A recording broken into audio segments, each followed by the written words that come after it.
Hi, how are you doing? How are you doing? My name is Brick. Welcome to my channel. I do crime stories based out of Michigan.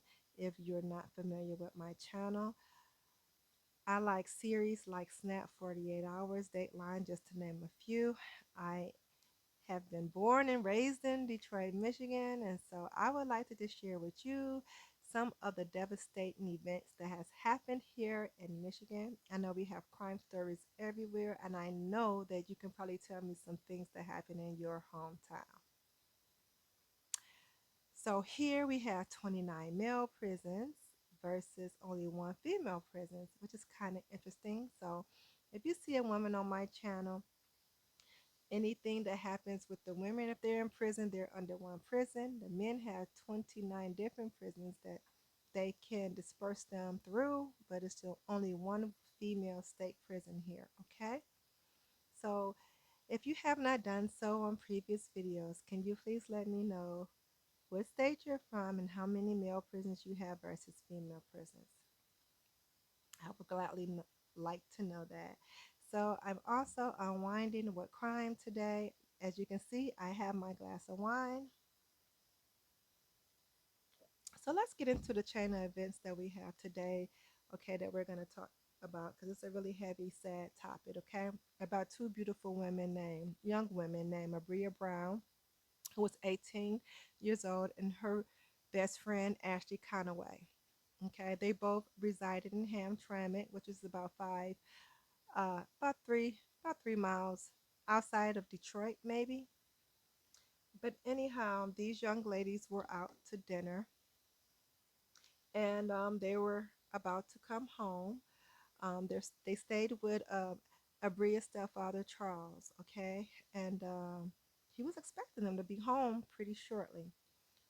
He was just not getting out the shower when he heard a loud commotion outside, yelling and screaming. So he ran to the front door to see his daughter and best friend being taken by two men. Okay, they were put in the trunk of a silver Concord. One man was putting them in the trunk by gunpoint. Another person was standing outside the vehicle with a gun. I can't imagine what this man was going through. I just can't, that's just something that you would think would happen off a movie, okay? Um, but yeah, it really happened here. So meanwhile, the man that was outside the trunk started shooting at Charles, the stepfather. He goes and get his gun, and so now that he's shooting back at him. So they're having a real live shootout. He's trying to get his daughter and best friend back, that's being taken right in front of his eyes. Shortly after that, Abreeya is able to call her father from the trunk of the car to let him know that we're in the trunk of the car. Ashley is able to text her sister to let her know, hey, they got us. Okay, very sad of very sad chain of events. We here in Michigan we were all looking for these women. When I tell you we were looking for these women, um, it was terrible. I don't wish this on anybody. So let's talk about that text. They got us. So when the police come out to the house, they notice the engine is still open. The engine is still on. The doors are open. It looked like these ladies were trying to get away and get away quick. Like someone was either chasing them or waiting for them. So the family, goes to tell the police that these ladies was witnesses in a crime, and um, they were threatened, and they was also bribed at one point to not testify against these individuals that I'm about to tell you about. And so the court case was coming up pretty soon, and they felt like they probably had something to do with their abduction. So what happened was, it was a man by the name of Brandon Kang. Brandon Kang, he was somewhat involved in a romantic relationship with Ashley Conaway. So he invited her over to one of his friends' house by the last name of Douglas, and to kick it, have fun, chill, whatever they was doing, just to have some fun. He also had his other friend there by the name of Brian Lee. So eventually, as time went on, Ashley was ready to go home. She asked, can you take me home? He didn't want this young lady to leave. And he wanted to be romantically with this young lady too at the time. She wanted to go home. She didn't have a car at the time there, so she called her friend Ashley to come and pick her up. And of course, Ashley did. She came to pick her up. Well, Brandon still didn't want her to leave. So he instructed his friend Brian, if they pull off, I want you to shoot them. And he told the young ladies that I already got off of two murder charges, so a third one would be no problem. So these young ladies, they still left. Very heroic. They knew that if you're going to threaten to kill me, if I leave, what you're going to do to me if I stay? So they got out of there. Wow. Well, one of the young ladies was grazed. Bria was grazed by the bullet, her head. So therefore, she got the police involved. She want to put these men in prison because you shot at us. That's attempted murder. I need to get these fools off the street. Well, they didn't want these women to testify against them, so they started offering them money. They already had previous court cases, didn't want to go back to prison or anything else like that, so they tried to get these women to not testify. They was not going for it. They said, we want these men off the street, which was right. They should be off the street. Anytime you could do that to anybody, you know, women, especially cowardly, let's get y'all off the street. So,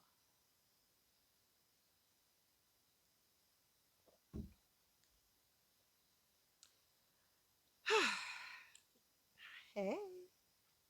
So what did Brandon do?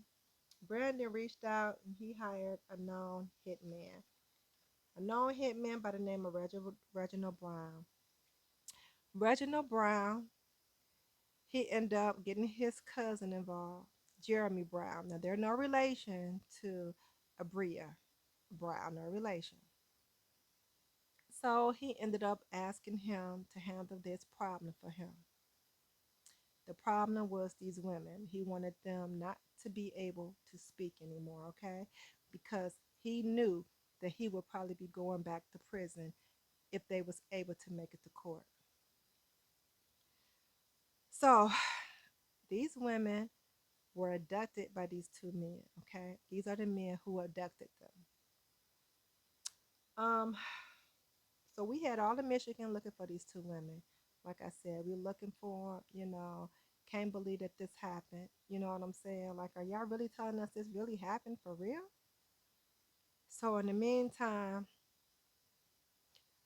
shortly later, it was some time later, they end up getting a phone call about a burning vehicle.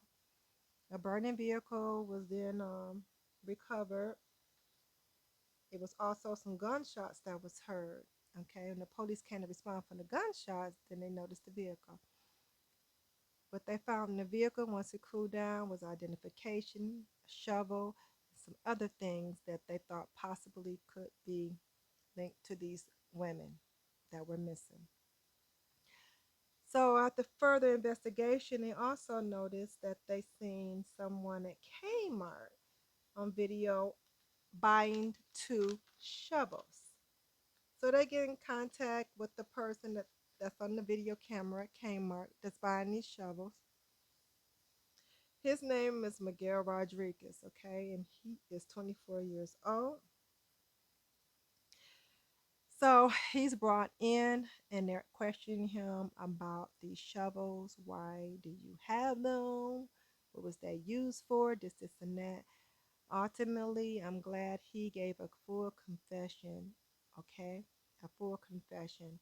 He ended up telling how It was 5 men implicated in the abduction of these two women. He goes to tell the story. He tells the story how Brandon Kane wanted these two women not to be able to testify against him and Brian. They want these two women to testify against him and also Brian Lee. And so how Brandon hired Reginald. Reginald ended up hiring his or getting his cousin to assist him. And also how he came involved. They needed him, which is Rodriguez, Miguel Rodriguez, to get supplies for them, which was the shovel. They needed some duct tape, gas can full of gas. So he retrieved all these items for them to assist in the murder plot for these two women. So not too far from the burning car, in a shallow grave near uh, in a park, River Rouge Park here, Detroit West Side, they found the bodies of these two beauties in a shallow grave. They both had a gunshot wound to the head. When I tell you this was so devastating, just can't believe that this happened here. Okay, what happened anyway? Okay, so we have Brandon Kane, he's 26, Miguel Rodriguez, 24, Brian Lee, 25, Jeremy Brown, 19, and Reginald Brown, 24. All five of these men implicated in this horrible abduction, torture, and murder of these two beauties. You know, it's so sad. Um, I actually worked with, like I said, a coworker. If I haven't mentioned it already, uh, she was one of my coworkers, a family member of Abreeya Brown's, and so she would keep me updated on some of the events that were taking place in the while we were still looking for these women. Some of the stuff they was finding out or wasn't finding out, and so it was really hard, really hard. So this happened February 25th when they were taken. Off their porch. March 28th is when they were found. Okay, so they were found a whole month later, and April the 2nd, which is very touching to me, very very heartbreaking. That's my birthday. Is when they were buried.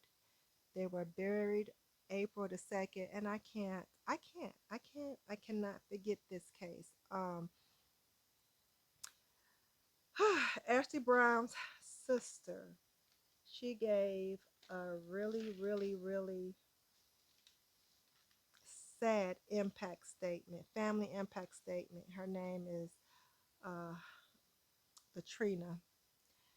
So I'm going to play it for you shortly. It's 5 minutes long. She gave a family impact statement that was very, very sad and heartbreaking. Um, to Brian, you know, he was the mastermind of this. He was the mastermind. Brandon, excuse me, Kane was the mastermind. So she gave a really powerful impact statement. So here it goes.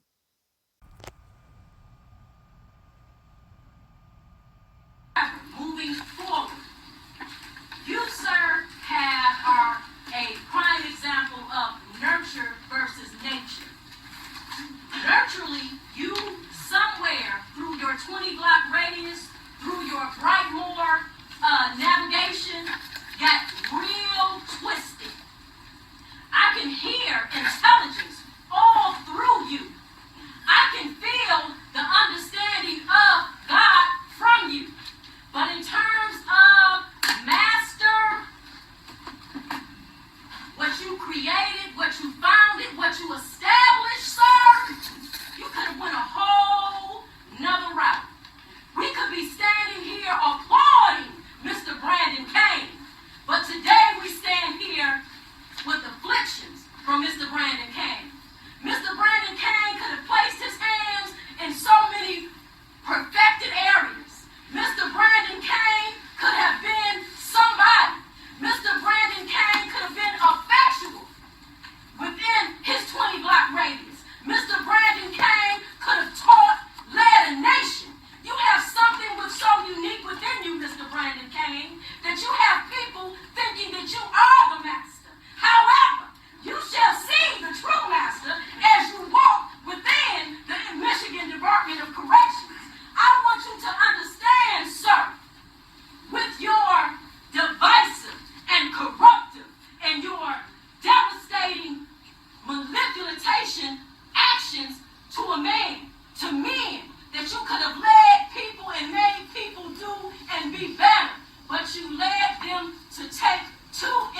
And you took that.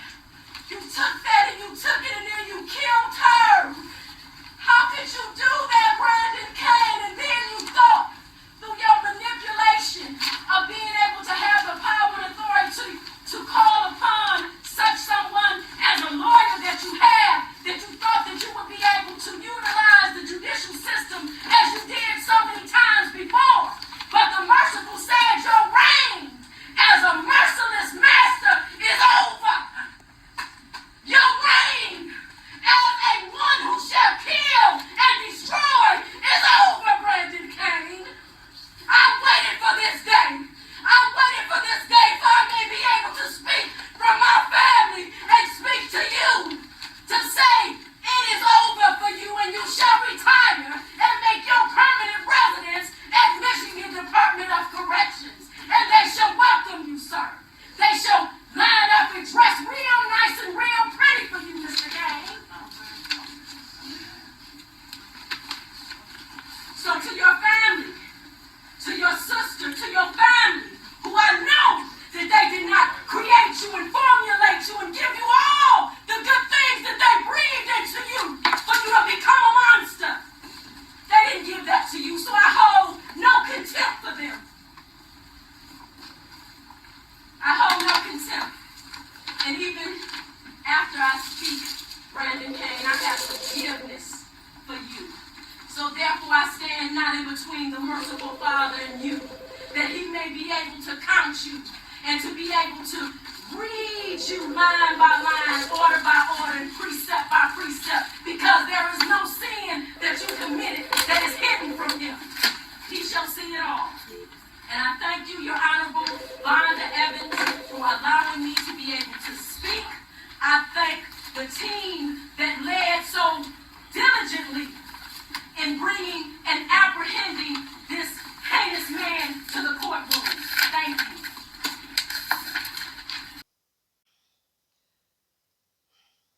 I know, right? Hard to believe. You know, wouldn't wish this on anybody. My condolences go out to the family of these two women. Very sad case. Like I said, I could not. There's no way I can ever forget this case. So, like I said, they were best friends. They did everything together. That was they was each other's ride or die, and they both were. They had both of their funeral services held together at Solomon Temple in Detroit. They were even buried at the same cemetery in matching caskets. I do like that the family did get together and say, hey, they always was together. They were best friends. They died together. Um, so let's make sure that they rest in peace together. You know, so I love that they was able to do that. You know, for these two beautiful women. Really sad situation that, like I said, happened here in Michigan. So these fools all are in prison to this day. So let's look at the Otis. Let me tell you what Otis is. Online Otis stands for Online Tracking Information System.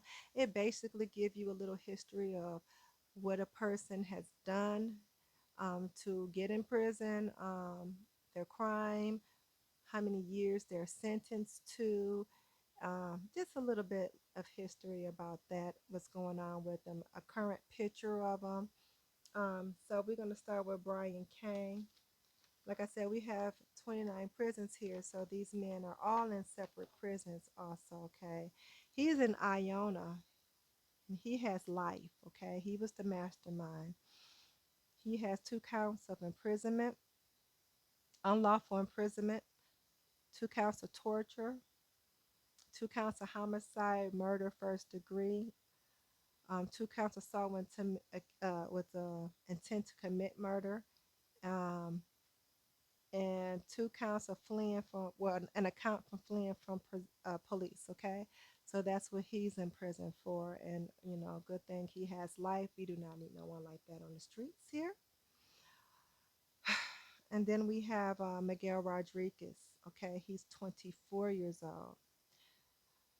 He has intent to pass. Well, nope. He has murder, homicide, second degree. I think the other attempt to pass vice title. I think that's a previous case, but he is in there for 2 counts of murder, second degree. Brian Lee, he has 2 counts of homicide, murder two, assault with intent to commit murder, and felony firearms. Okay, he's in Bellany Creek. So we have Brandon Kane. He's in Iona. We have Rodriguez. He's in Cotton. Robert Cotton Prison, and Brian Lee. He's in Bellamy Creek. So right then and there, as you can see, we have 3 prisons so far that they're in. The fourth person is in Oaks Prison. Okay, that's Jeremy Brown. He has 2 counts of torture, 2 counts of homicide, murder, first degree. Then we have Reginald Brown. He's in Saginaw Prison. He has 2 counts on lawful imprisonment, 2 counts of torture, 2 counts of homicide, murder, one first degree. So as you can see, yes, I don't know if there's a such thing as justice. I really don't, but you know, they did what they could do as far as what the law will permit for justice. Okay, for these men. Okay, so that's one of the stories that haunts me here that I always think about because, like I said, I just can't believe it happened that someone, is able to, to do those things to anybody. Such a disregard for human life. You know what I'm saying? So sad. And I wish it did not have to be like this. So, um, thank you for watching my crime channel. And if you like, my station, please comment, like, and subscribe. And I will come back with another video pretty soon. Something that happened here in Michigan. And thank you. Have a blessed day. And I will see you soon.